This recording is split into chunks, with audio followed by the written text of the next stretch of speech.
మీరు హైదరాబాద్లో ఊహించుకుంటే కాంక్రీట్ జంగిల్ అలాంటి చోట ఒక 30-40 చెట్లు నాటగానే ఒక హిమాలయన్ క్రో అంటారు, జముడు కాక, అది వచ్చేసింది.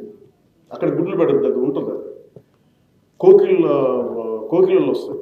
అంటే ఎన్ని రకాల, దాంతో సీతాకోకచిలుకలు వస్తాయి, డిఫరెంట్ కైండ్స్ ఆఫ్ బర్డ్స్, క్రీపర్స్ని బేస్ చేసుకుని రకరకాల పురుగులు, క్రిమికీటకాలు, ఇవన్నీ కూడా మనం ఒక్కళ్ళు బతకడం కాదు, మిగతా వాళ్ళు బతకాలి, మిగతా జీవరాశులు బతకాలి అన్నది దీని తాలూకు సారాంశం. ప్రత్యేకించి ఈరోజు దీనికి శాస్త్రవేత్తలు కావాలి మనకి ఈ మాటలు చెప్పాలి.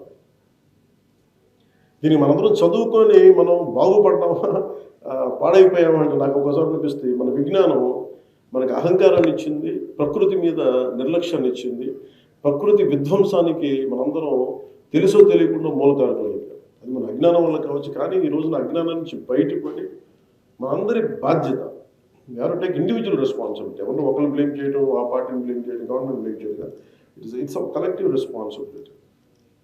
ఆ కలెక్టివ్ రెస్పాన్సిబిలిటీ కోసం ఈ రోజున దాన్ని